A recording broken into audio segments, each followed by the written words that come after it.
Halo, selamat siang Tribuners. Anda sedang menyaksikan Mata Lokal Memilih 313 hari menuju pemilu 2024.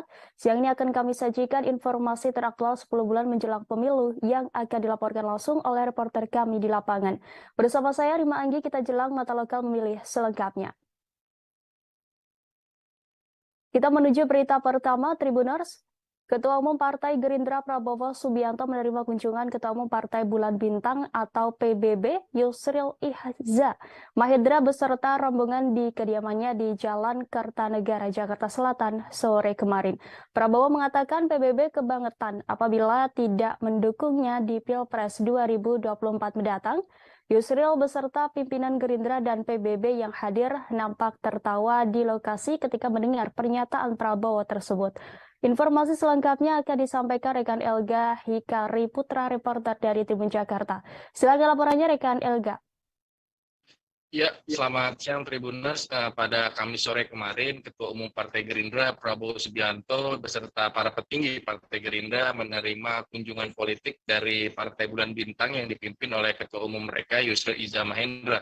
Dalam pertemuan yang berlangsung sekitar 1,5 jam di kediaman Prabowo di Jalan Kertanegara 4 Kebayoran Baru, Prabowo mengatakan banyak berbicara seputar nostalgia mereka dengan Yusril yang memang sudah kenal lama sekitar 40 tahun berlalu, dan juga membahas rencana koalisi antara Gerindra dan PBB untuk Pilpres 2024 mendatang. Namun Prabowo secara gamblang memastikan apakah Yusril termasuk salah satu nama yang akan dijadikan cawapres Prabowo pada pemilu 2024 mendatang. Bahkan Prabowo sempat berkelakar bahwa sangat kebangetan sekali jika PBB dan Yusril yang sudah berkomunikasi politik dengan Partai Gerindra tapi nantinya tidak mendukung Prabowo di Pilpres 2024 mendatang. Diketahui sepekan ini Gerindra memang banyak melakukan komunikasi politik. Beberapa partai telah datang ke kediaman Prabowo di Jalan Kertanegara 4 sebelum Partai Perindo dipimpin oleh Haritanu Sudi mengenai rencana koalisi 2024.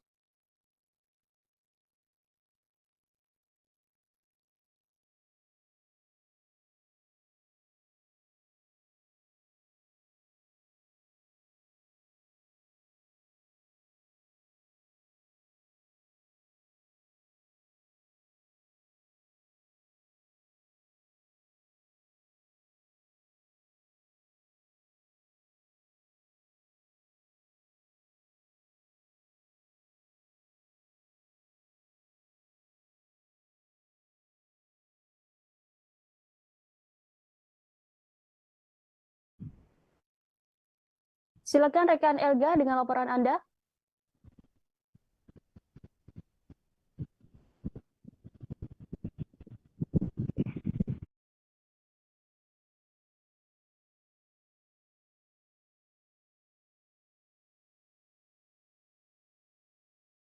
Rencana koalisi menjelaskan nantinya akan terjadi koalisi besar di antara beberapa partai yang saat ini ada untuk menjelang pemilu 2024 mendatang. Mungkin itu yang dapat saya sampaikan dari Jakarta. Kembali ke studio. Baik, terima kasih atas laporannya rekan Elga. Selamat bertugas kembali. Panglima Nahdliyin bergerak Firmansyah Ali bicara blak-blakan dan mengingatkan agar tokoh dan kader Nahdlatul Ulama harus berani maju mencalonkan diri sebagai Capres 2024. Ini diharapkan agar kader Nahdliyin tidak hanya maju menjadi cawapres saja. Pernyataan ini disampaikan Cak Firman, sapaan akrab tokoh muda tersebut dalam wawancara eksklusif dengan Tribun Network. Untuk mengetahui informasi selengkapnya, Tribuners, kami sudah terhubung dengan rekan Yusron Naufal Putra, reporter dari Surya. Silakan laporannya rekan Yusron. Ya, selamat siang, Rima dan Tribuners. Jadi, Panglima Nahdliyin bergerak Firmansyah Ali atau akrab disapa Cak Firman, belum lama ini bicara belak-belakan mengenai Pilpres 2024 yang mengharapkan agar tokoh asli NU atau Nahdliyin berani maju sebagai capres di Pilpres 2024, tidak hanya menghiasi cawapres mendatang. Ini diharapkan oleh Cak Firman, salah satu tokoh muda tersebut, bahwa NU atau Nahdliyin harus mengulang sukses seperti pada era mantan Ketua Umum PBNU yang hingga berhasil menjadi presiden, yakni Kiai Haji Abdurrahman Wahid atau Gus Dur pada periode beberapa waktu lalu. Menurut Cak Firman, hingga saat ini memang dia mengakui sejumlah kader NU dilihat dari berbagai survei memang belum tampil, belum masuk di bursa khususnya Capres 2024. Namun ini diharapkan terus muncul karena mengingat masih ada waktu untuk Pilpres 2024, sehingga diharapkan tokoh-tokoh potensial dari kader asli Nahdlatul Ulama tidak hanya menjadi cawapres namun melainkan menjadi capres. Demikian, Rima. Baik, terima kasih atas laporannya rekan Yusron. Selamat bertugas kembali. Dan Tribuners, rekan kami sudah menghimpun wawancara dengan Panglima Nahdliyin Bergerak Firmansyah Ali. Berikut tayangannya untuk Anda. Saya kira Belanda masih jauh. 2024 itu saya kira masih lama. Karena sekarang kan 2023 awal. Ya. Kan ya, 2023 awal. Jadi kepada kader-kader NU, kepada putra-putri genuin Nahdliyin, saya kira terus tingkatkan semangatnya untuk mencapai puncak pengabdian terhadap bangsa dan negara ini. Jadi istilahnya mencapai puncak pengabdian kepada bangsa dan negara ini. Jangan pernah putus asa atau patah arang karena sekali bendera NU dikibarkan pantang untuk surut kaki melangkah, seperti itu. Dan saya kira kader-kader NU yang muncul itu aslinya bukan orang sembarangan secara konteks ketatanegaraan. KPU Kabupaten Bangka menetapkan jumlah pemilih yang masuk DPS untuk pemilihan umum pada 2024 di Kabupaten Bangka sebanyak 233.028 orang pemilih. Hal ini sesuai hasil rapat pleno rekapitulasi dan penetapan DPS Komisi Pemilihan Umum Kabupaten Bangka pada Rabu 5 April lalu. Ketua KPU Kabupaten Bangka M. Hasan mengatakan DPS tingkat KPU Kabupaten disusun berdasarkan rekapitulasi daftar pemilih hasil pemutakhiran yang dilakukan oleh Panitia Pemilihan Kecamatan atau PPK. Informasi selengkapnya akan disampaikan rekan Edwardi, reporter dari Bangka Pos. Silakan laporannya rekan. Ya, terima kasih rekan Rima, Tribuners.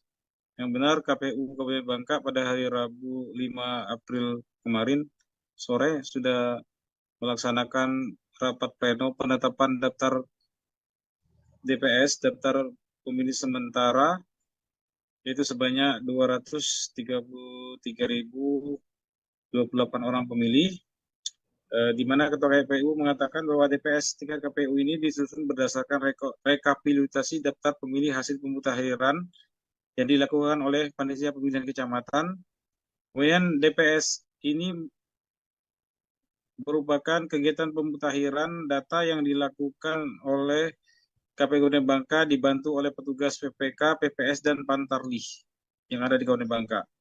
Selanjutnya setelah penetapan DPS ini, masyarakat dipersilakan untuk mengecek nama masing-masing calon pemilih selama 14 hari diumumkan dari mulai tanggal 12 April sampai dengan 25 April di kantor kelurahan masing-masing, kelurahan desa masing-masing, biasanya ditempel dalam bentuk kertas pengumuman.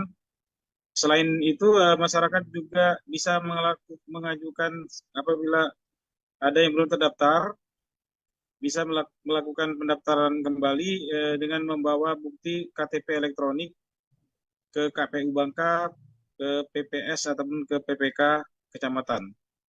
Setelah itu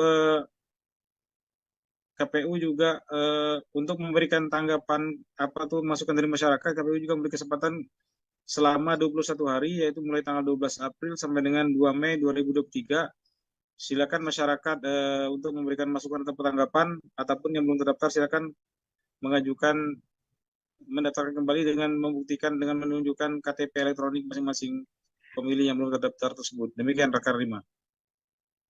Baik, terima kasih atas laporannya rekan Edwardi. Selamat bertugas kembali. KPU Nunukan telah menetapkan 8 TPS lokasi khusus di Kabupaten Nunukan, Kalimantan Utara. Sebelumnya jumlah DPS hasil rekapitulasi yang telah ditetapkan KPU Nunukan sebanyak 146.226 pemilih. Sementara itu untuk jumlah TPS pada pemilu 2024 di Kabupaten Nunukan, Mardi membeberkan ada sebanyak 763 TPS. Untuk mengetahui informasi selengkapnya Tribuners, kami sudah terhubung dengan rekan Febrianus Felis, reporter dari Tribun Kaltara. Silakan laporannya rekan Febrianus. Baik, Rima.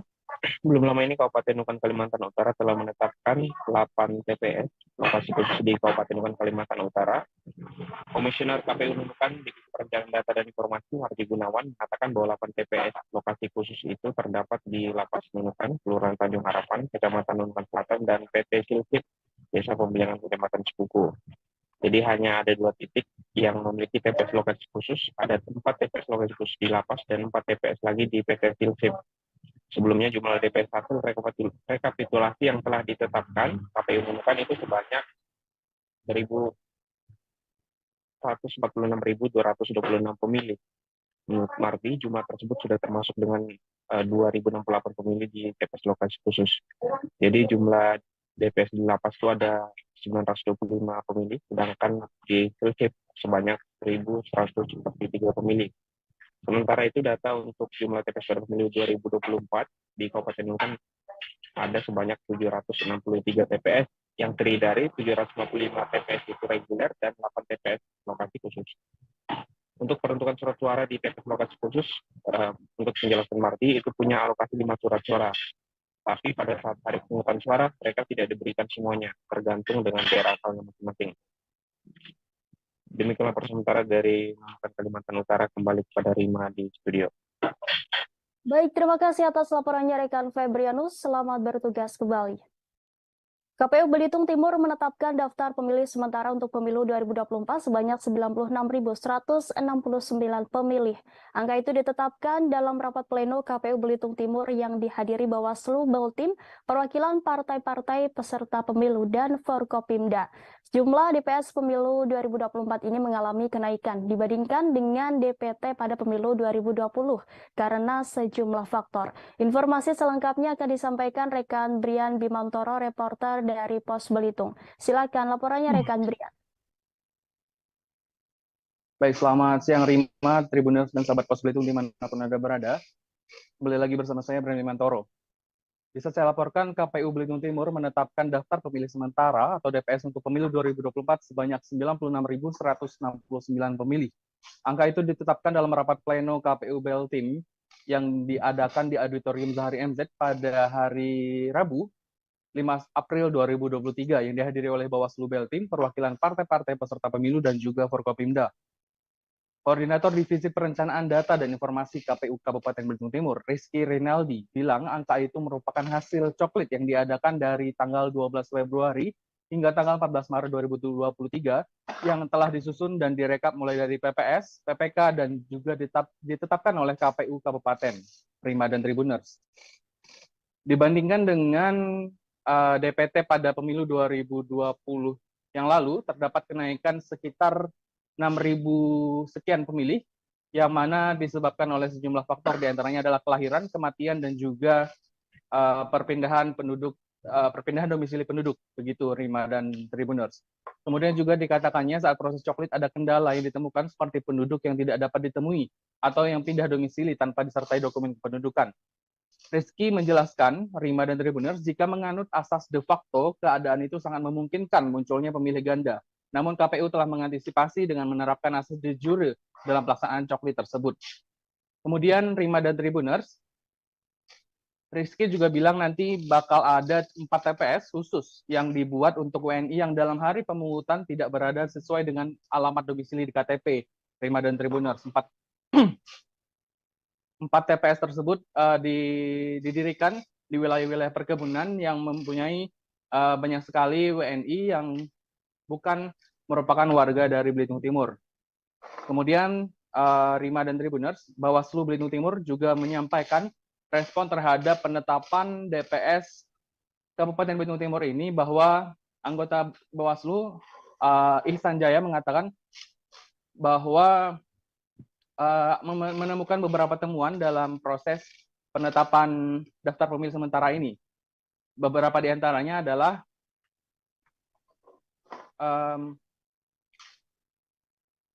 maksud saya Bawaslu Beltim merekomendasikan kepada KPU bahwa harus menempel dan mengumumkan nama-nama atau daftar DPS yang telah dipublikasikan agar bisa ditanggapi oleh masyarakat, yang mana periode tanggapan dari masyarakat sudah berlangsung mulai dari tanggal 12 April nanti hingga 1 bulan ke depan. Begitu Rima dan Tribuners. Kemudian juga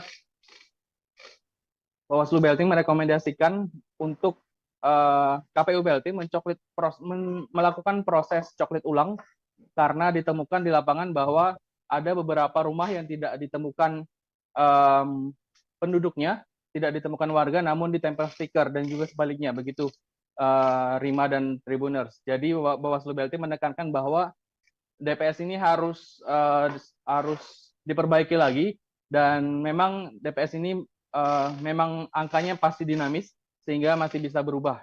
Dari Manggar, Belitung Timur, wartawan Pos Belitung Bermi Mantoro melaporkan. Kembali ke studio Rima dan Tribuners. Baik, terima kasih atas laporannya rekan Brian. Selamat bertugas kembali. Partai Demokrat tak terganggu dengan adanya wacana koalisi besar berisi banyak partai, diantaranya Gerindra, Golkar, hingga PKB. Ketua Umum Partai Demokrat Agus Harimurti Yudhoyono mengaku tak masalah dengan adanya wacana koalisi besar pada 2024 mendatang.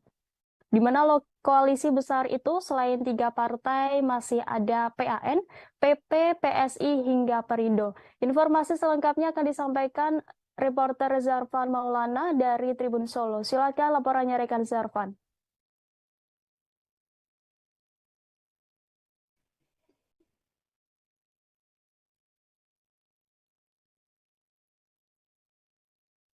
Ya, terima kasih rekan Rima. Sebelumnya tepatnya kemarin AHY menanggapi terkait adanya koalisi besar yang akan yang jadi lawan Partai Demokrat dan lain-lain ya. Beliau mengatakan tidak akan, narasinya masih tetap sama, ya ini kami di koalisi perubahan dan perbaikan. Saat kemarin tepatnya pada hari Kamis tanggal 6 bulan 4 2023, AHY bersama istri dan beberapa kader Partai Demokrat mengadakan safari Ramadan yang kemarin tepatnya di Kampung Wayang, di Desa Sidoarno, Kecamatan Wonosari, Klaten. Ya, menanggapi koalisi besar, tak masalah, si AHY ini tidak masalah dengan mengaku sebuah wacana Demokrat tersebut, di mana di koalisi besar tersebut ada 3 partai yang masih ada, yaitu PAN, P3, PSI, hingga Perindo. Baginya hal tersebut merupakan hak partai politik ya, dimanapun untuk membangun koalisi. Kami di koalisi perubahan tetap fokus pada arah perjuangan dan narasi kami jelas tentang perubahan dan perbaikan. AHY juga menekankan bahwa di ia bersama Partai Demokrat, PKS, dan Nasdem juga terus melakukan komunikasi secara intensif. Kami ingin meyakinkan saat ini bukan lagi diskusi menyamakan tujuan, melainkan bagaimana menyiapkan strategi pemenangan yang efektif. Hal tersebut dilakukan jika ingin membawa perubahan. Dan ia juga menegaskan kalau kita harus memenangkan dulu pemilihan umum 2024 besok itu. Ya juga berharap semakin hari untuk terbentuk kekuatan di lapangan karena tidak hanya dari parpol tapi dari gelombang dukungan lebih besar dari masyarakat tentunya ya. AHY juga mengklaim setiap kunjungan yang di berbagai daerah semakin banyak masyarakat yang berharap adanya perubahan. Disitulah dia merasa optimis dan harus membangun bersama agar itu terjadi.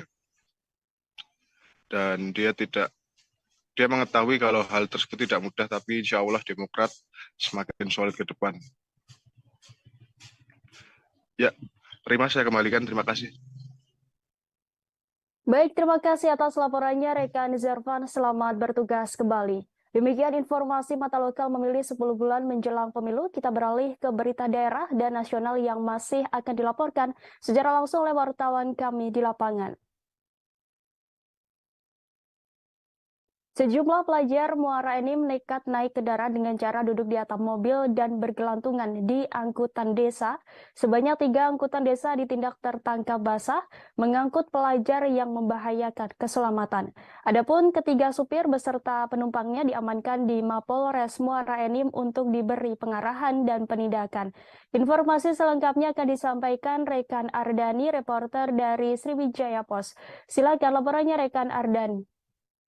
Baik rekan Mima, memang beberapa pekan terakhir ini Polres Muara Enim dan pihak terkait sering melakukan razia dan selama ini masih persuasif dengan memberikan himbauan kepada supir maupun kepada anak-anak di sekolah-sekolah untuk tidak pulang pergi menaiki atap atau bergelantungan di kendaraan angkutan desa. Namun setelah berapa kali dilakukan himbauan maupun razia, sepertinya tidak membuat kapok baik anak-anak siswa maupun supir untuk mengangkut anak dengan cara naik atap maupun bergelantungan. Sehingga beberapa kali lantas polisi melakukan razia seperti kucing-kucingan. Setiap polisi melakukan razia selalu ketahuan. Sehingga beberapa hari terakhir polisi merazia dengan menggunakan tidak mobil dinas, tetapi mobil biasa, dan akhirnya berhasil. Ketika berhasil, polisi langsung memberikan tilang dan membawa langsung kendaraan 3 buah mobil ke Polres Muara Enim untuk memberikan efek jerah kepada sopir tersebut.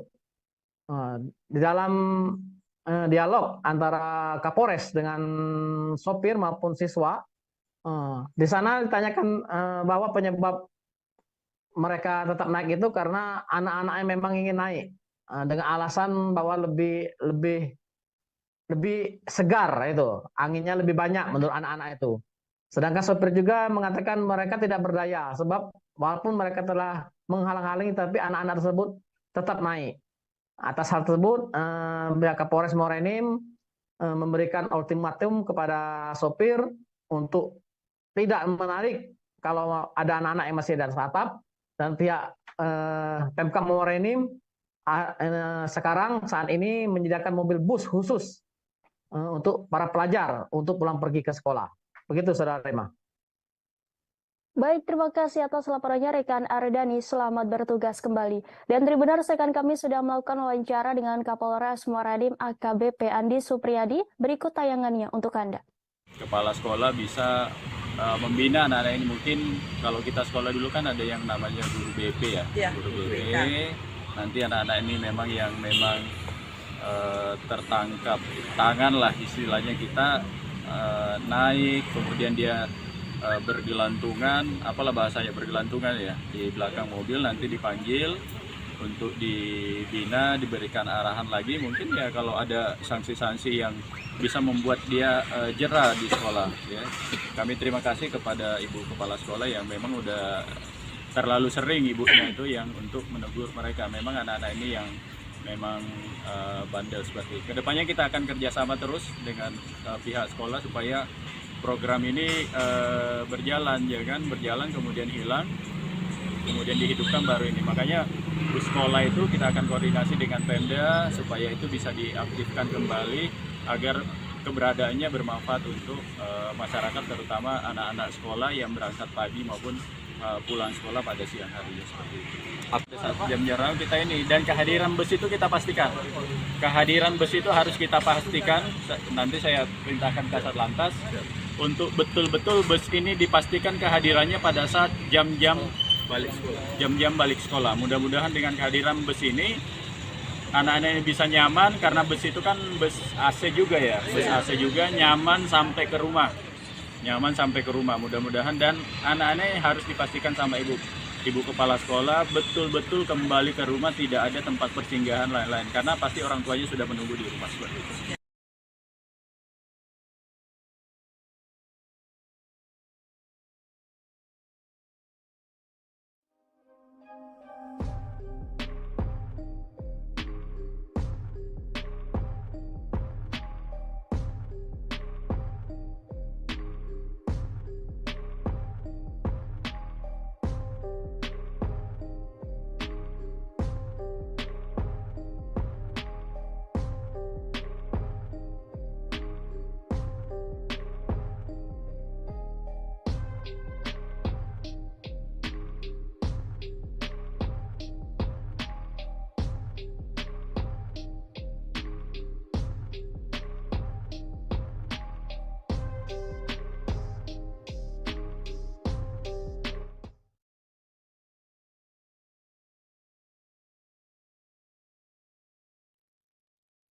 Seorang nenek bernama Sulihwati di Koja, Jakarta Utara bertahun-tahun hidup di rumah penuh dengan tumpukan sampah.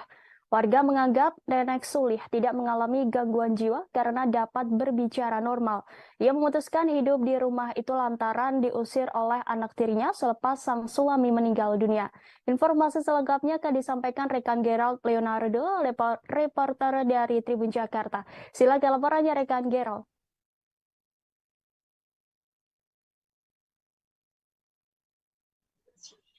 Ya, selamat siang Rima dan juga Tribuners dimanapun Anda berada. Dapat saya laporkan memang bahwa seorang nenek yang merupakan warga Koja, Jakarta Utara, Nenek Sulihwati berusia sekitar 75 tahun ini, belakangan menjadi sorotan karena memang yang bersangkutan ini ditemukan oleh sejumlah konten kreator dari beberapa kanal YouTube, di mana memang mereka melihat atau menemukan bahwa seorang nenek ini tidur di dalam rumahnya yang penuh dengan tumpukan sampah. Adapun memang berdasarkan pantauan dari Tribun yang mendatangi lokasi langsung, di mana memang kondisi rumah dari Nenek Sulihwati ini sangat memprihatinkan.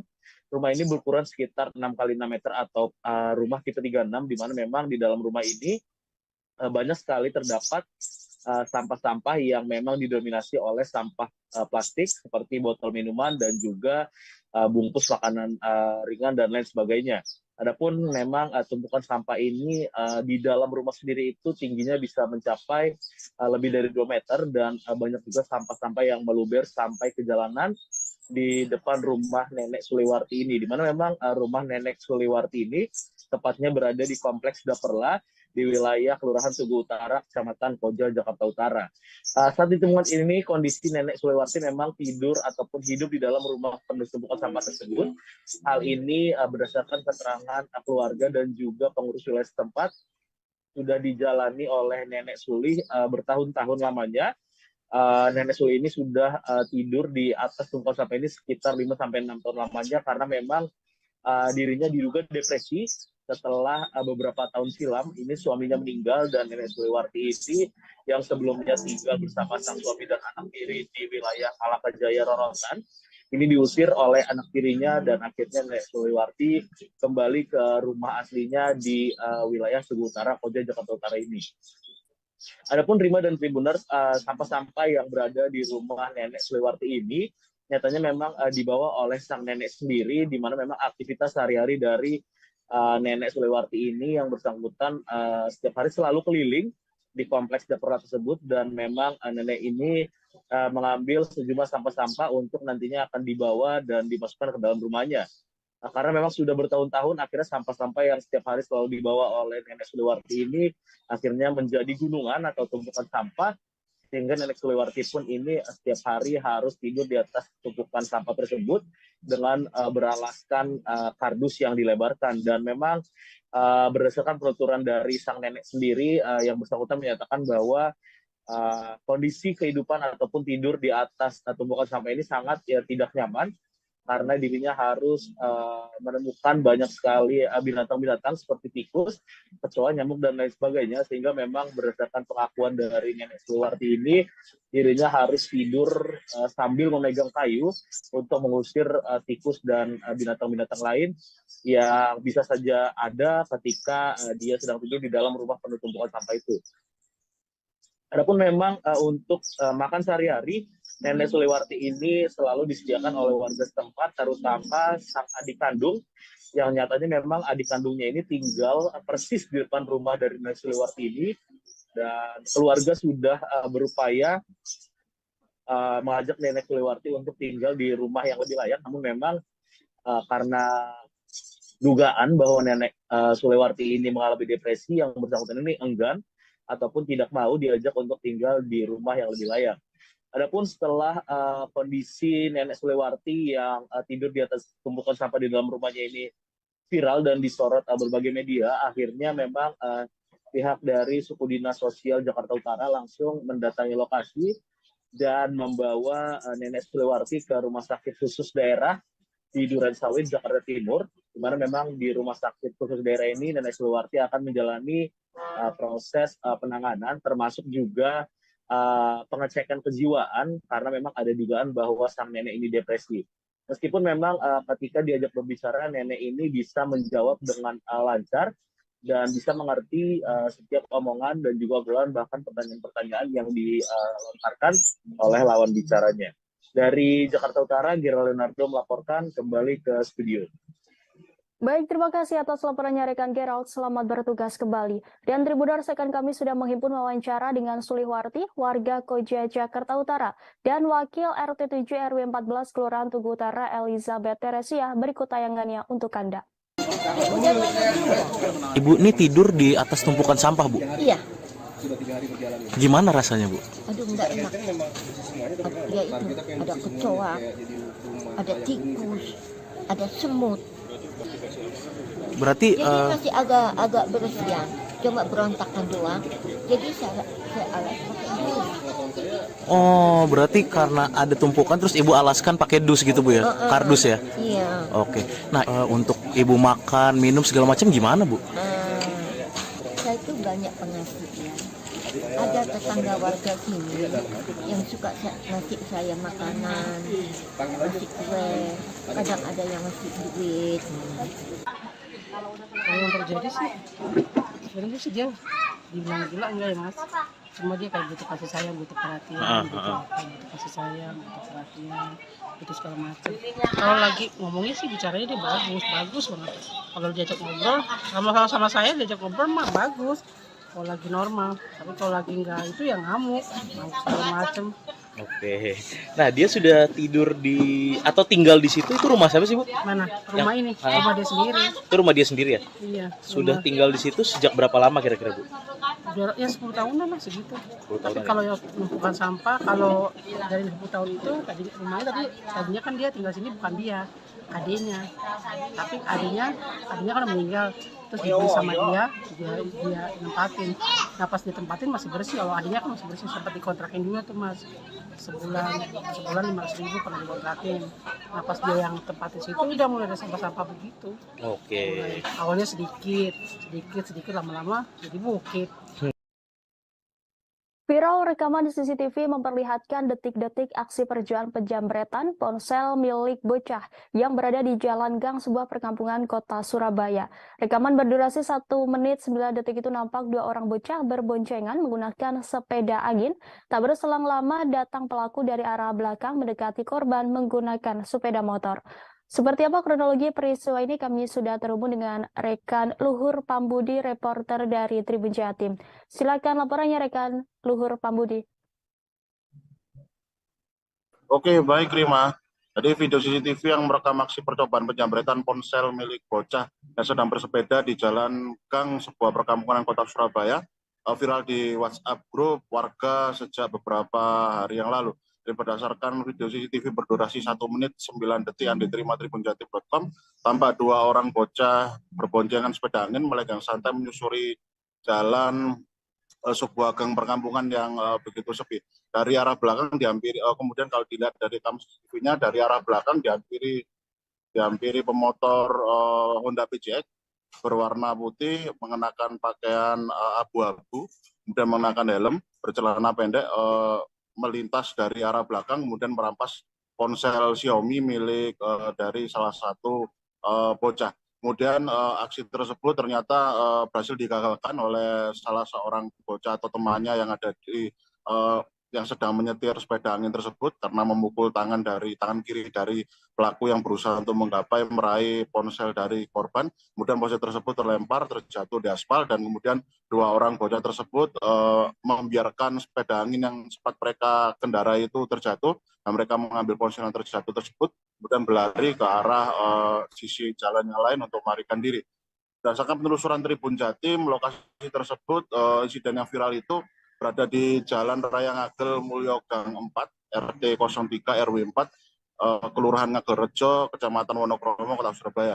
Kemudian insiden percobaan penjambretan yang gagal tersebut ternyata terjadi pada awal bulan Ramadan 2023, yakni sekitar pukul 13.19 waktu Indonesia Barat pada Kamis tanggal 23 Maret 2023 kemarin. Jadi kedua bocah yang sempat menjadi sasaran korban percobaan penjambretan ponsel tersebut berinisial NVL 10 tahun yang saat itu sedang menyetir sepeda angin tersebut, dan juga temannya yang berinisial FTN 10 tahun yang dibonceng. Kemudian mereka merupakan kawan karib yang juga duduk di bangku kelas 4 sekolah dasar di satu sekolah dasar negeri yang ada di kota Surabaya. Jadi insiden tersebut terjadi saat kedua bocah tersebut memang baru saja bermain dari suatu tempat dan hendak pulang ke rumah mereka masing-masing di kawasan gang tersebut.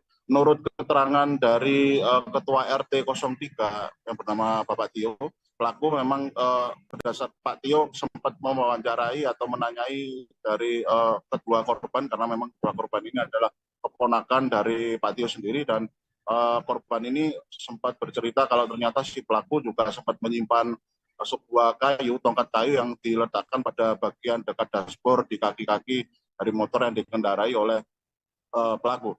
Kemudian sebelum beraksi ternyata korban ini sudah diintai sejauh 200 meter sebelum di titik lokasi kejadian atau di titik lokasi di mana kedua bocah tersebut dieksekusi di jamret ponselnya.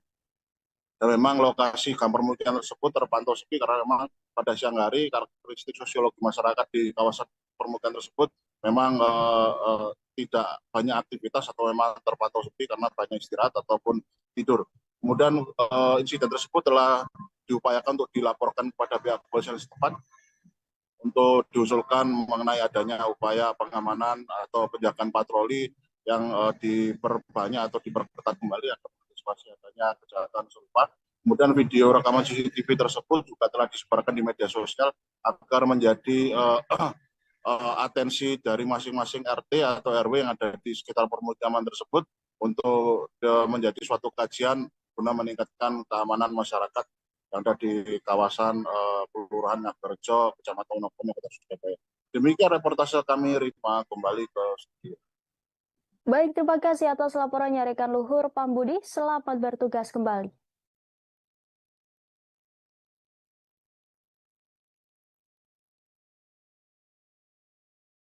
Geli, tersangka kasus pembunuhan pria di Jambi, menggelar rekonstruksi di pinggir Jalan Simpang Pau 10 pada Kamis 6 April kemarin.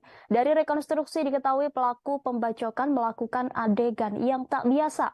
Tampak pelaku seusai menghabisi nyawa korban lalu menjilat darah dari kepala korban. Informasi selengkapnya akan disampaikan rekan Aryo Tondang, reporter dari Tribun Jambi.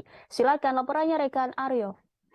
Baik, terima kasih. Selamat siang Rima dan selamat siang Tribuners. Kami informasikan memang kemarin baru saja dilakukan rekonstruksi kasus pembacokan yang terjadi tepat di perempatan atau traffic light lampu merah PAL 10.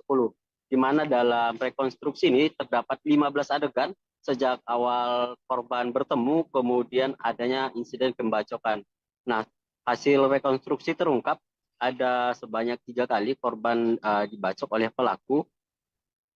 sehingga tewas di lokasi. Nah, yang menarik ini memang seperti diinformasikan di awal, Rima, pada adegan ke-13 atau ke-14, pelaku sendiri membuat suatu ritual yang ia akui sebagai ritual setelah menghabisi nyawa korban. Kemudian ia mengambil darah yang berlumuran di bagian kepala, kemudian menjilat darah yang sudah menempel di tangannya sendiri. Nah, ini diakui sesuai dengan keterangan dari Kapolsek Kota Baru, Kompol Pemenan, setelah diinterogasi, hal itu ia lakukan untuk atau sebuah keyakinan agar arwah korban sendiri tidak mengikutinya setelah adanya insiden penganiayaan atau pembacokan yang menyebabkan korban meninggal dunia. Nah, hasil rekonstruksi juga terungkap, Rima, di mana awalnya diberitakan insiden pembacokan ini terjadi karena adanya motif cemburu buta atau motif asmara, di mana pelaku kesal kerap mendapati korban dan kekasihnya itu sering berjalan berdua. Namun setelah dilakukan rekonstruksi ternyata tidak hanya itu, pelaku juga mengaku kesal di mana saat itu pelaku menitipkan uang sebesar 1 juta kepada korban untuk diberikan kepada kekasih pelaku. Namun saat itu pelaku mengkonfirmasi dengan menelepon kekasih pelaku terkait uang tersebut, tetapi kekasih pelaku tersebut mengaku belum menerima uang. Sehingga pelaku kemudian menelepon atau mengonfirmasi hal tersebut kepada korban dan mengajak bertemu di lokasi kejadian. Saat bertemu, pelaku mencoba menanyakan, namun respon daripada korban menurut daripada pelaku seolah menyepelekan dirinya dengan wajah datar dan tertawa, sehingga dia spontan setelah mendapat respon yang tidak baik, pelaku langsung spontan naik ke dalam mobilnya, kemudian mengambil parang panjang dan langsung mengejar korban. Saat itu korban sudah berhasil menghindar, namun seketika terjatuh. Saat korban terjatuh, pelaku langsung menghabisinya dengan 3 kali sabetan senjata tajam, 1 kali di bagian badan dan 2 kali di kepala hingga korban tewas di lokasi kejadian. Demikian ke Irma, kembali ke studio. Baik, terima kasih atas laporannya rekan Aryo. Selamat bertugas kembali. Seorang bocah 9 tahun di Desa Bunin, Kecamatan Serbajadi, Kabupaten Aceh Timur, ditemukan tewas di Sungai Kuala Panggoh. Korban terpeleset saat mandi bersama teman-temannya sehingga hanyut terbawa arus sungai. Kapolsek Serbajadi AKP Sudirman mengatakan peristiwa itu terjadi pada Rabu 5 April sekitar pukul 13 waktu Indonesia Barat. Informasi selengkapnya akan dilaporkan rekan Seni Handri, reporter dari Surambi News. Silakan laporannya rekan Seni.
Sejumlah pemuda melakukan aksi perusakan 1 unit mobil di depan Ramayana, Kota Pangkal Pinang pada Kamis 6 April 2023.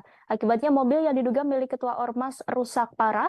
Belum diketahui penyebab keributan, namun pihak Polresta Pangkal Pinang bersama Polsek Bukit Intan langsung terjun ke lokasi guna melakukan pengamanan.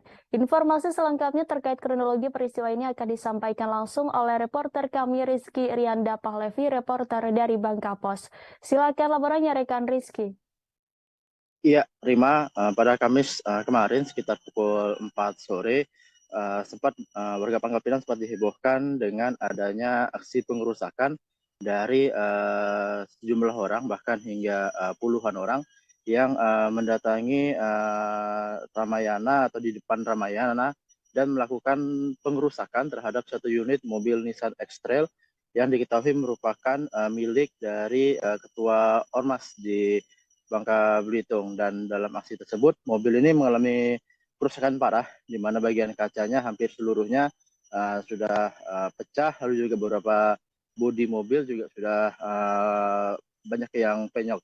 Dan dari aksi pengerusakan tersebut diketahui terjadi polemik antara kedua ormas, yakni Pemuda Pancasila dan juga Front Jaga Babel atau FJB, yang memang terjadi pertikaian antara keduanya. Dan bahkan pada saat kemarin pun tim dari personel Polresta Pangkal Pinang dan dibantu oleh Polda Babel juga sudah melakukan penjagaan di sejumlah titik di kawasan Ramayana hingga di beberapa rumah-rumah dari para anggota dari kedua ormas tersebut.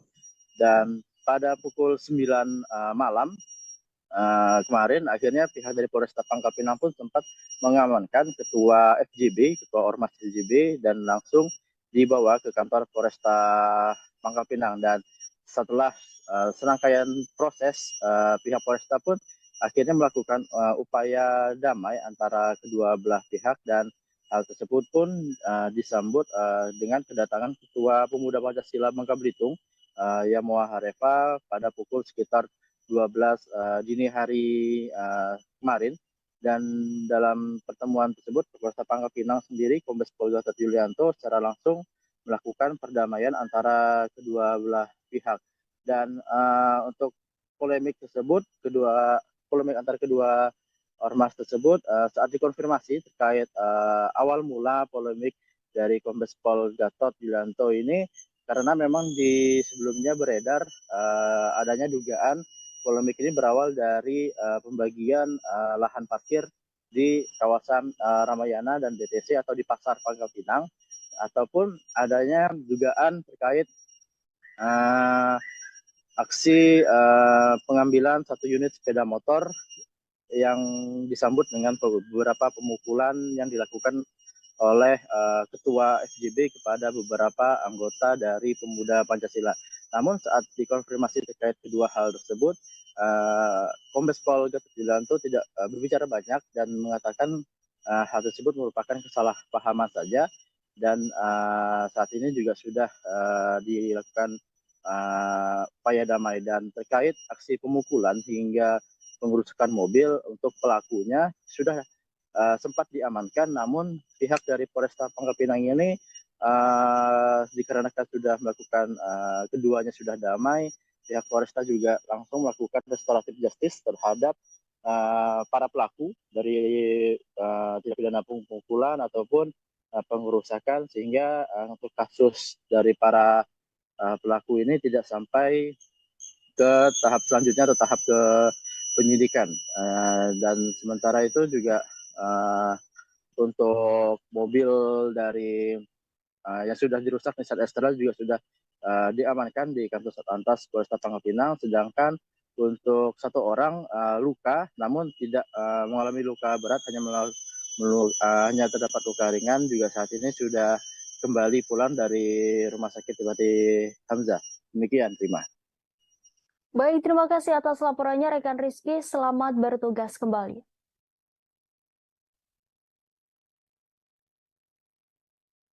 Ratusan warga di Lumajang antusias mengikuti layanan hapus tato di Rumah Sakit Bayangkara Lumajang saat bulan Ramadan. Salah seorang warga bernama Irawan mengatakan motivasinya menghapus tato di tangannya lantaran ingin bertaubat. Pria 23 tahun ini mengaku hilaf pernah merajam kulitnya dengan tato sejak beberapa tahun silam. Informasi selengkapnya akan disampaikan rekan Erwin Wicaksono, reporter dari Tribun Network. Silakan laporannya rekan Erwin. Ya, baik, terima kasih rekan Rima di studio. Ya, Rumah Sakit Bayangkara pada saat bulan Ramadan ini menggelar prosesi penghapusan tato secara gratis bagi masyarakat yang ingin menghapus tatonya secara gratis dapat mendatangi Rumah Sakit Bayangkara sampai tanggal 14 April 2023 ini. Dan sebagaimana salah satu peserta bernama Irawan menerangkan bahwa dirinya sangat antusias ketika mendapatkan kabar tentang adanya program hapus tato yang diselenggarakan oleh Rumah Sakit Bayangkara ini. Dan ia menceritakan bahwa saat bulan Ramadan ini dia ingin bertaubat dan ingin menghapus tato yang ada di lengan sebelah kirinya tersebut. Kepada kami, Irawan menceritakan bahwa dirinya dulu saat membuat tato murni karena khilafannya dan juga ikut-ikutan dengan teman sehingga akhirnya dia memutuskan untuk membuat tato begitu. Dan pada bulan Ramadan kali ini warga Sumberjati, Kecamatan Tempeh, Kabupaten Lumajang tersebut mengaku bersyukur karena tato yang ada di lengannya tersebut sedikit demi sedikit bisa terhapus ya. Dan ia berharap pada instansi-instansi terkait ataupun layanan-layanan kesehatan terkait dapat menyembuhkan ataupun menghapus penuhnya tato yang ada di lengannya tersebut. Dan sementara itu dari keterangan dari pejabat Rumah Sakit Bayangkara menerangkan bahwa program ini sepenuhnya gratis dan tidak dipungut biaya. Pihak rumah sakit menerangkan bahwa antusiasme dari warga Lumajang dalam mengikuti program hapus tato ini cukup tinggi.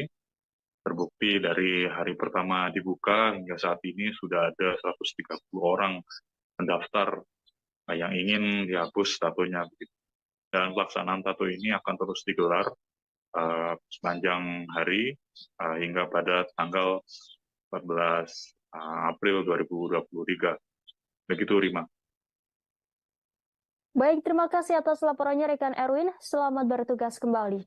Seorang bocah 9 tahun di Desa Bunin, Kecamatan Serbajadi, Kabupaten Aceh Timur, ditemukan tewas di Sungai Kuala Panggoh. Korban terpleset saat mandi bersama teman-temannya sehingga hanyut terbawa arus sungai. Kapolsek Serbajadi AKP Sudirman mengatakan peristiwa itu terjadi pada Rabu 5 April sekira pukul 13 waktu Indonesia Barat. Informasi selengkapnya akan dilaporkan rekan Seni Hendri, reporter dari Surami News. Silakan laporannya rekan Seni Hendri.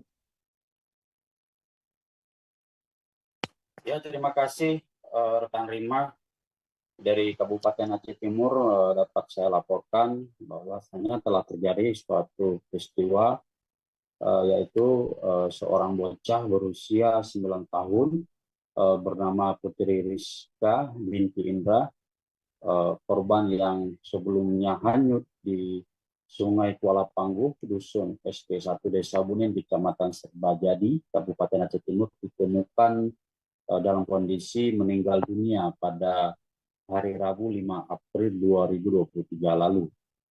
Informasi yang kita peroleh dari pihak Kapolsek Serbajadi AKP Sudirman mengatakan bahwa peristiwa tersebut terjadi bermula pada Rabu siang sekitar pukul 13.00 atau pukul 1. Korban bersama teman-temannya pergi mandi ke Sungai Kuala Panggoh di Desa Bunin, Kecamatan Serbajadi, yang mana memang posisi letak sungai ini tidak jauh dari pemukiman penduduk warga setempat yang memang selama ini sering dijadikan tempat mandi warga, begitu juga tempat rekreasi oleh warga di sekitar.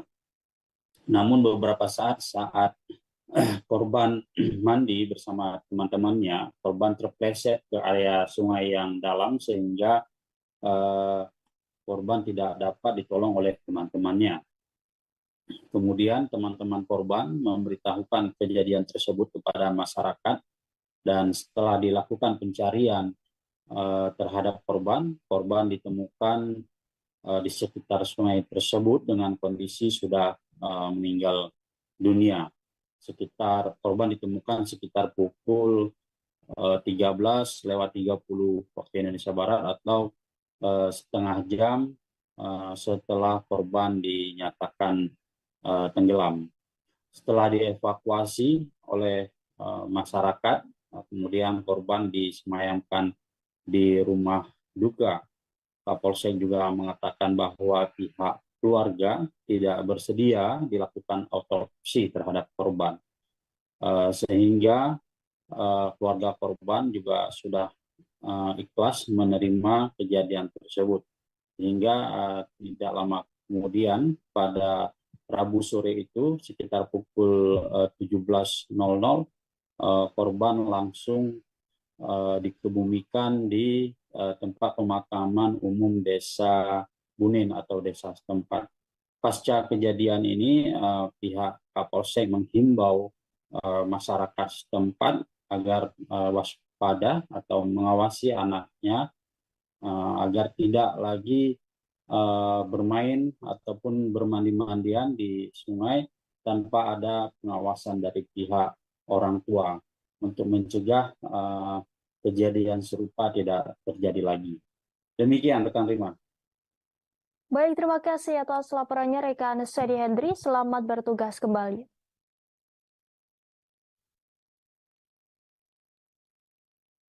Terdapat 2 dari 12 pasar tradisional di Kota Bitung, Sulawesi Utara yang sudah tidak beroperasi. 2 pasar yang tak beroperasi yakni Pasar Rakyat Sadar dan Pasar Ustafu. Kedua pasar itu masih berdiri kokoh di kompleks pemukiman Kampung Loyang, Kelurahan Girian atas Kecamatan Girian, Kota Bitung. Informasi selengkapnya akan dilaporkan rekan Christian, reporter dari Tribun Manado. Silakan laporannya rekan Christian. Selamat siang rekan Rima dan selamat memaknai Jumat Agung bagi kaum Nasrani dan selamat menunaikan ibadah puasa bagi kaum Muslim. Baiklah, dari Kota Bitung, Provinsi Sulawesi Utara dapat kami laporkan terkait dengan keberadaan pasar yang dibangun dari anggaran pemerintah, baik pemerintah pusat maupun pemerintah daerah. Ada 2 dari 12 pasar yang ada di Kota Bitung yang hingga saat ini tidak beroperasi. Kedua pasar itu yaitu Pasar Ustafu di Girian dan Pasar Rakyat Sadar yang ada di Girian juga. Keduanya tepat berhadapan bangunannya di Kompleks Kampung Loyang, Kelurahan Girian Atas, Kecamatan Girian, Kota Bitung, Sulawesi Utara. Dalam pantauan Tribun Manado di lokasi tersebut, pasar itu memang dibangun memang seperti pasar pada umumnya, pasar modern, karena dilengkapi dengan berbagai sarana atau fasilitas dalamnya. Namun beberapa warga di sekitar di situ menyayangkan akibat tidak digunakan sudah bertahun-tahun, kalau tidak keliru sudah lebih dari 3 tahun tidak dipergunakan pasca beroperasi. Beberapa barang-barang di dalamnya hilang. Bahkan warga sekitar menyayangkan pasar itu menjadi tempat maksiat, dan juga dibuktikan kami sudah melihat adanya sisa-sisa lem yang ada di beberapa ruangan di pasar itu yang diduga menjadi sarang maksiat anak-anak muda yang datang di lokasi pasar itu, dan meminta agar pihak pemerintah Kota Bitung memperhatikan keberadaan Pasar Rakyat Sadar dan Pasar Ustafu agar segera dioperasikan, karena sampai saat ini dijadikan tempat maksiat oleh generasi muda yang ada di Kota Bitung, Sulawesi Utara. Demikian rekan Rima, laporan dari Kota Bitung, Sulawesi Utara. Terima kasih. Baik, terima kasih atas laporannya rekan Christian. Selamat bertugas kembali. Pasar Bumirejo, Desa Pabelan, Kartasuro, Sukoharjo mengalami kebakaran pada Kamis 6 April kemarin. Akibatnya sebanyak 50 lapak milik pedagang di Pasar Bumirejo ludes terbakar, mayoritas lapak terbuat dari kayu dan triplek sehingga sangat mudah api melahapnya. Untuk mengetahui terkait kronologi kebakaran Pasar Bumirejo ini, kami sudah terhubung langsung dengan rekan Anang Maruf, reporter dari Tribun Solo. Silakan laporannya rekan Anang. Terima kasih rekan Rima.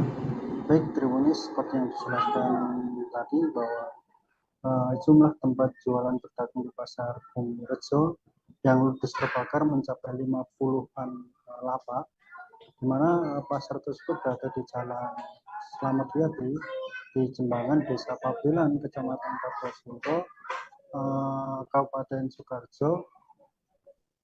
Yang terbakar itu terjadi pada Kamis 6 April 2023 menjelang buka puasa atau menjelang malam. Menurut kesaksian Sekretaris Daerah di Pabelan, Ahmad Widiano, dia mengatakan bahwa terjadinya kebakaran itu disebabkan oleh warga setempat yang pada saat itu sedang melakukan pembakaran sampah di area lapak. Namun dikarenakan angin terlalu kencang mengakibatkan api merambat ke lapak-lapak pedagang yang pada saat itu pedagang sudah mulai meninggalkan lapaknya. Perlu diketahui lapak-lapak tersebut juga terbuat dari bahan-bahan yang mudah terbakar, yakni triplek dan kayu-kayu, sehingga kebakaran tersebut cepat menghanguskan 50 lapak pedagang.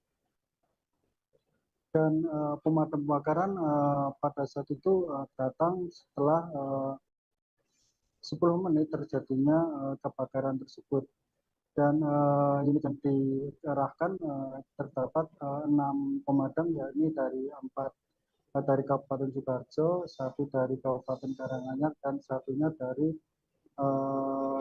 Kota Solo. Pada pukul 19.00 waktu Indonesia Barat atau tepatnya pada pukul 7 malam, api yang berada di Pasar Bumirejo Pabelan sudah bisa dikendalikan dan sudah bisa padam, dan pemadam kebakaran kembali ke tempatnya masing-masing. Sekian rekan Rima yang bisa saya sampaikan di Kabupaten Sukoharjo. Saya kembalikan di studio. Baik, terima kasih atas laporannya rekan Anang. Selamat bertugas kembali.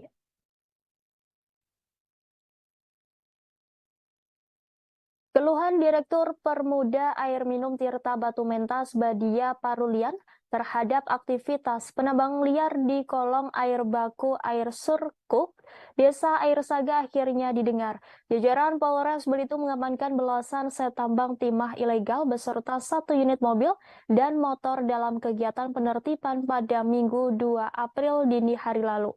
Namun tak satu pun penambang ditangkap karena langsung berlarian ke arah hutan. Informasi selengkapnya akan dilaporkan rekan Dede Suenda, reporter dari Pos Belitung. Silakan laporannya rekan Dede. Ya, baik Rima dan Tribuners, bisa kami sampaikan jajaran Satreskrim Polres Belitung pada hari Minggu dini hari lalu menertibkan kegiatan pertambangan timah liar di area kolong sumber air baku milik PDAM Kabupaten Belitung. Dari kegiatan tersebut, pihak kepolisian berhasil mengamankan 14 set mesin penambang, berikut juga 1 unit mobil pickup dan 1 unit motor. Berdasarkan keterangan dari Direktur Perumda Tirta Batu Mentas Kabupaten Belitung, Badia Parulian mengatakan kegiatan tersebut awalnya berdasarkan koordinasi dari pihak PDAM dan juga dari kepolisian. Memang dari beberapa kali upaya penertiban terlalu gagal, diduga informasi yang mereka himpun itu terlalu bocor, sehingga ketika petugas tiba di lapangan, para penambang ini sudah tidak ada lagi. Namun pada minggu dini hari lalu, meskipun hanya mendapatkan mesin-mesin tambang liar, Direktur PDAM ini berharap pihak kepolisian bisa menindaklanjuti dari kejadian tersebut. Mengingat sumber air baku milik PDAM tersebut merupakan aset milik pemerintah daerah dan sampai saat ini masih digunakan sebagai sumber air baku cadangan ketika sumber air baku utama milik PDAM ini mengalami kerusakan. Menurut Badia Perulian, sampai saat ini para pekerja tersebut masih diamankan di Mapolres Belitung dan dirinya berharap ke depan masyarakat tidak melakukan aktivitas penambangan ilegal lagi di area tersebut. Demikian terima yang bisa kami sampaikan. Baik, terima kasih atas laporannya rekan Dede Swedar. Selamat bertugas kembali. PT Pelayaran Nasional Indonesia atau PELNI menyiapkan 3 kapal untuk mengantisipasi lonjakan penumpang saat mudik Lebaran 2023 mendatang. Ketiganya adalah KM Gunung Dempo, Tidar, dan Ciremai untuk melayani pemudik dari Pulau Jawa dan Sulawesi menuju ke Papua. Ketiga kapal itu akan tersedia pada 21 dan 22 April mendatang. Untuk mengetahui informasi selengkapnya, kami sudah terhubung langsung dengan rekan Marvin Rauba, reporter dari Tribun Papua Barat. Silakan laporannya rekan Marvin. Ya, baik rekan Rima dan juga Tribuners di mana saja Anda berada, dapat saya laporkan langsung dari Manokwari, Papua Barat, bahwa pada tanggal 10 nanti merupakan pelayaran terakhir dari KM Gunung Dempo yang mana berlayar keluar dari Pulau Papua menuju ke pulau atau wilayah luar Papua, seperti Sulawesi dan Pulau Jawa.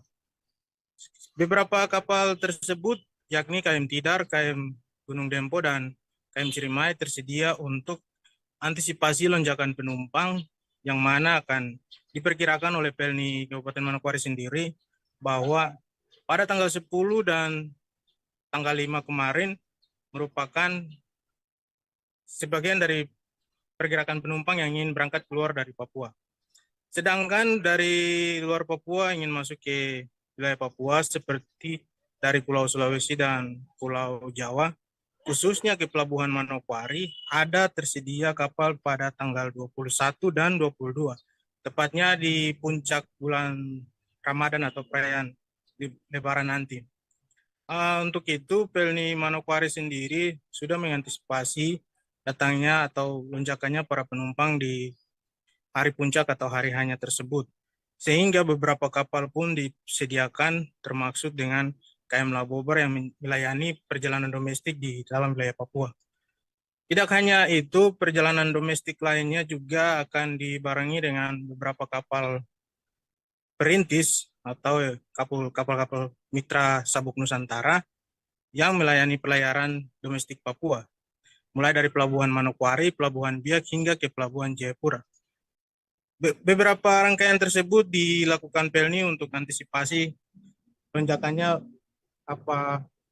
arus pemudik yang datang dari luar Papua maupun yang ingin berangkat di dalam area wilayah Papua.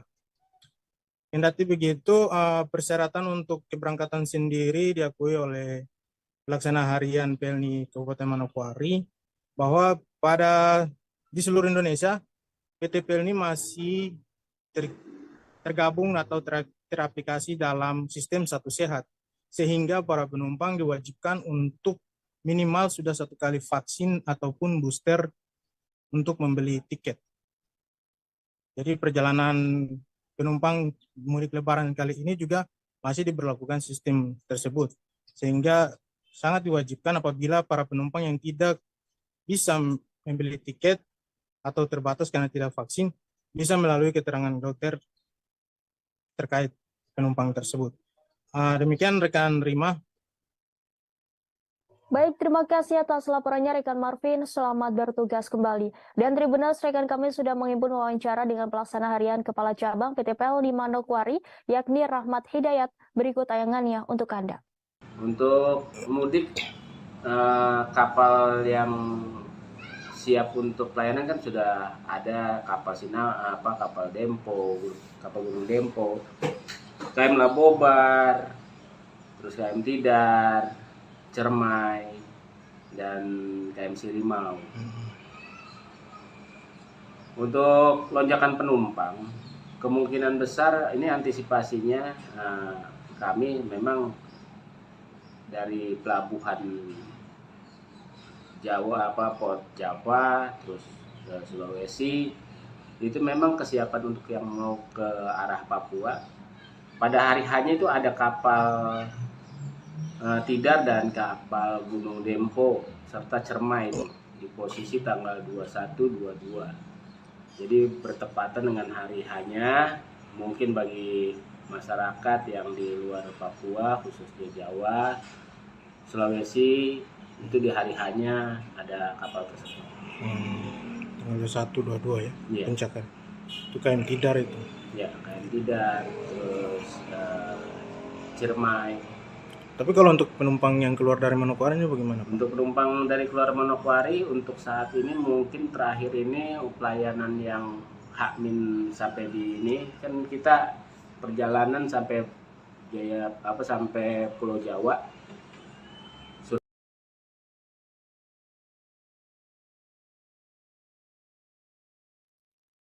Sebanyak 12 pemerintah kabupaten se-Indonesia lolos mengikuti penilaian tahap 3 Penghargaan Pembangunan Daerah atau PPD 2023. Salah satunya pemerintah Kabupaten Tanah Tidung.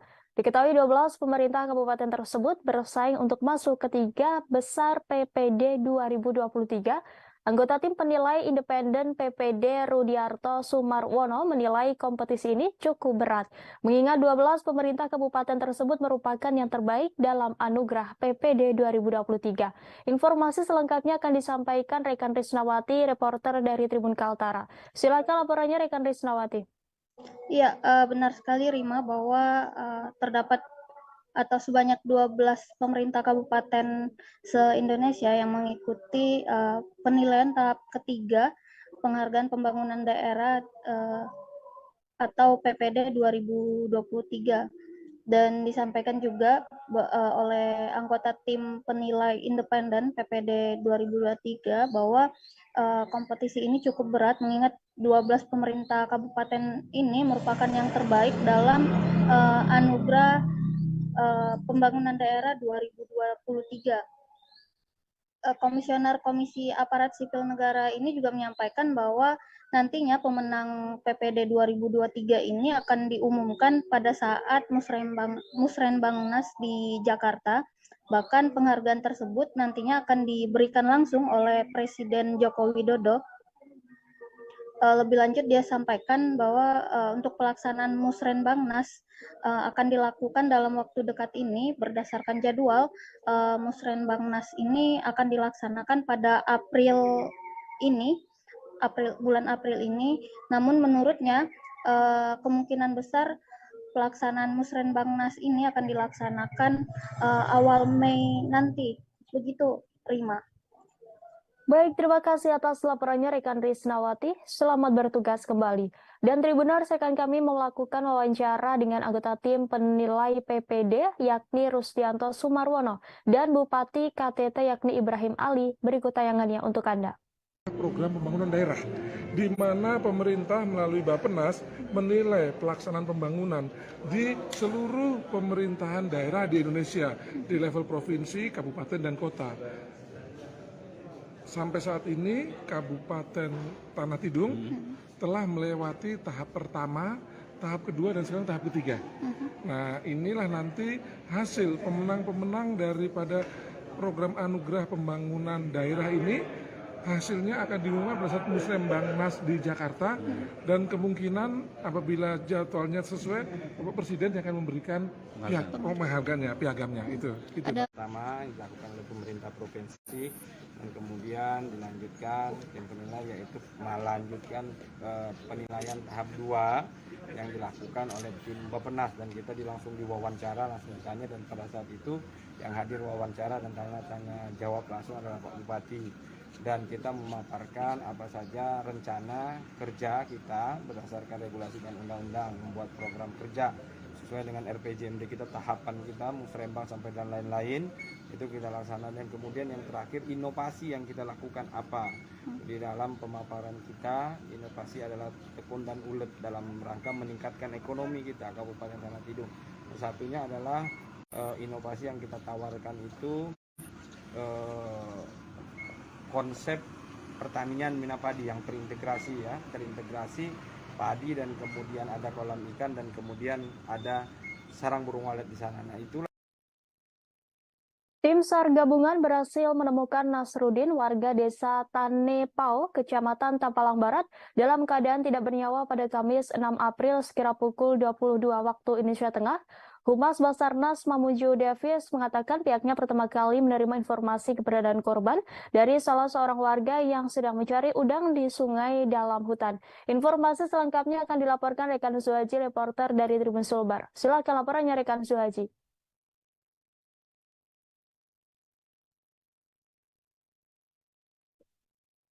Ya, terima kasih Rima. Selamat sore Tribuners. Nasaruddin, salah seorang warga desa Tanitipau, Kecamatan Tapalang Barat, Kabupaten Mamuju, Sulawesi Barat, yang dinyatakan hilang beberapa waktu lalu ditemukan dalam keadaan tidak bernyawa. Hal tersebut pertama kali disampaikan oleh keponakan korban, yakni Kayati, selaku sang pacar saudara. Kata dia, Nasaruddin ditemukan baru-baru ini di sungai tengah hutan Belangkara, tepatnya di Bukit Tanitipau sekitar pukul 22 waktu Indonesia Tengah. Berdasarkan informasi Humas Basarnas Kabupaten Mamuju, Sulbar, Davis menyebutkan pihaknya pertama kali menerima informasi tersebut dari salah seorang warga yang mencari udang di dalam hutan Sungai Bukit Tanitipau. Lokasi penemuan Nasaruddin berada hingga 2 km dari titik pencarian awal yang dilakukan oleh tim gabungan oleh Basarnas Kabupaten Mamuju. Sekitar pukul 1, korban berhasil dievakuasi selama hampir 3 jam, sebab lokasi evakuasi sangat curam dan jauh dari pemukiman warga.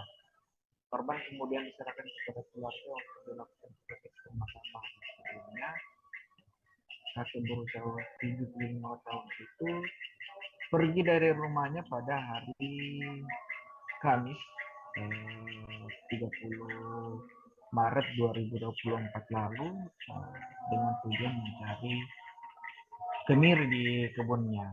Baik, terima, mungkin itu saja yang bisa saya sampaikan.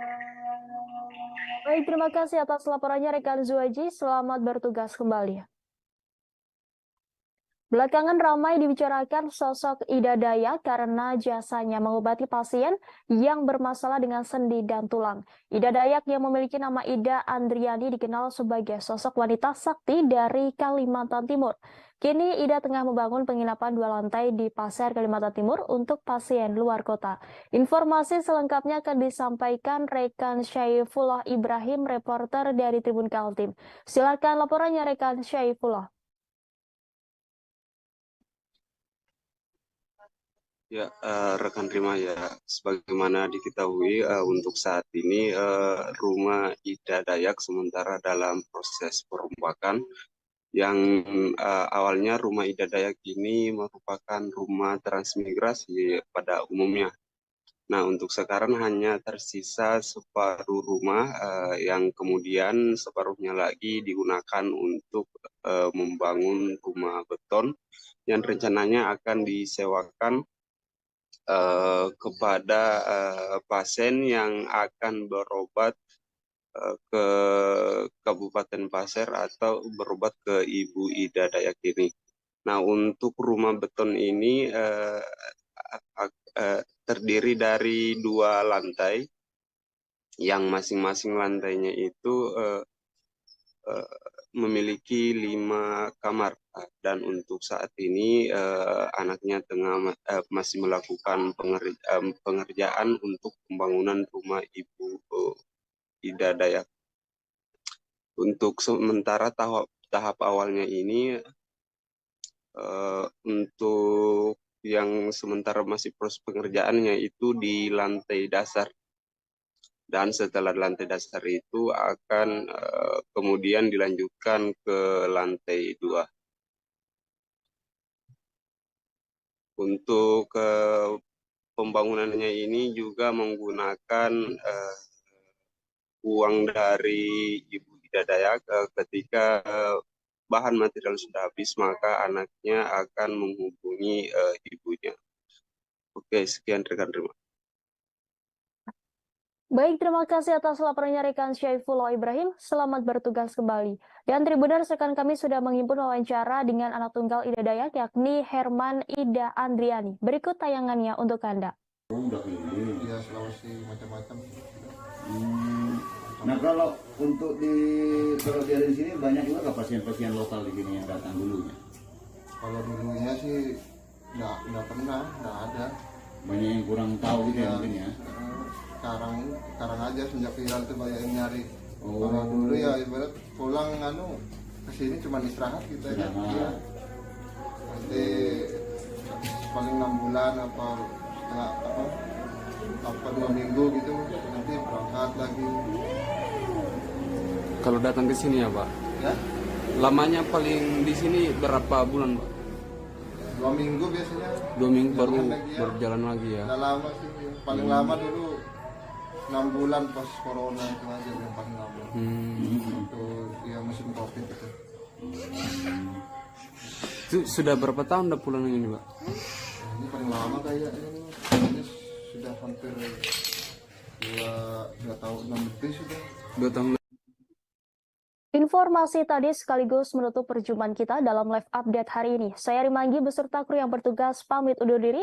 Selamat menunaikan ibadah puasa dan sampai jumpa.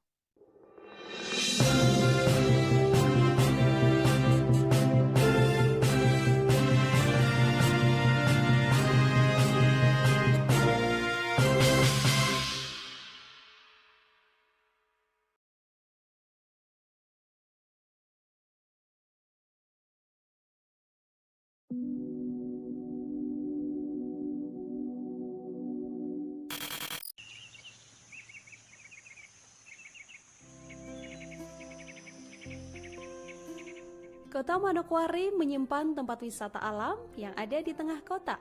Seperti misalnya Taman Wisata Alam Gunung Meja yang berlokasi di Jalan Brawijaya nomor 40 Manokwari Timur, Distrik Manokwari Barat, Kabupaten Manokwari. Taman Wisata Alam Gunung Meja memiliki luas 500 hektar dan berfungsi sebagai paru-paru kota Manokwari sejak zaman penjajahan Belanda dan Jepang. Taman wisata ini juga merupakan hutan lindung serta hutan penelitian. Kawasan wisata ini juga merupakan rumah bagi flora dan fauna yang cukup beragam. Kawasan taman wisata ini sangat cocok untuk aktivitas hiking hingga rekreasi.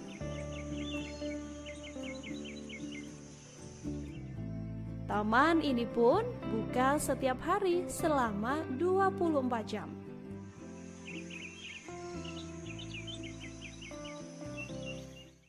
Terima kasih sudah nonton. Jangan lupa like, subscribe, dan share ya.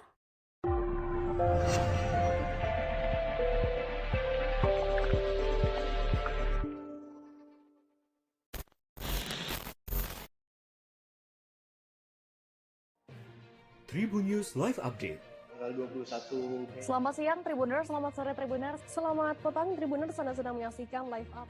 Informasi teraktual dan terupdate dari siang hingga petang kami sajikan untuk Anda. Menewaskan 2 orang penumpang, yang mana kedua penumpang. Kami perdalam dengan laporan langsung dari lokasi kejadian dan narasumber terpercaya.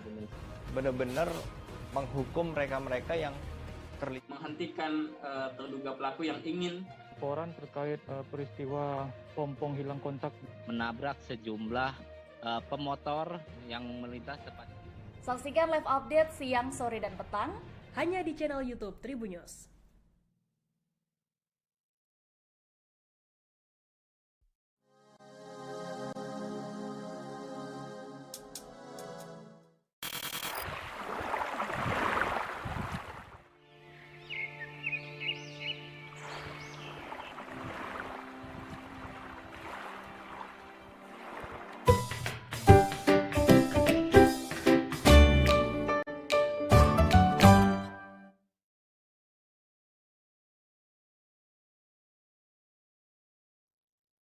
Selamat sore Tribuners, hari ini Ariska kembali hadir menemani Anda dalam live update travel edisi Jumat 7 April 2023. Dan seperti biasa kami akan memberikan informasi terkait sejumlah wisata dan kuliner untuk Anda. Tentunya akan disampaikan secara langsung bersama sejumlah reporter kami yang ada di berbagai daerah. Inilah live update travel selengkapnya. Gereja Katedral Hati Kudus Yesus Sanggau yang berlokasi di Jalan Jenderal Sudirman, Kecamatan Kapuas, Kabupaten Sanggau, Kalbar, memiliki arsitektur yang sangat indah. Kapasitas gereja katedral ini bisa menampung sekitar 2.500 umat. Gereja katedral ini dikonsekrasi dan didedikasi oleh Monsignor Ignatius Suharyo Tribuners. Kala itu ia menjadi Ketua Presidium Konferensi Wali Gereja Indonesia atau KWI pada Selasa 11 September 2018. Kemudian saat ini ia diangkat menjadi kardinal. Dan informasi selengkapnya akan disampaikan oleh rekan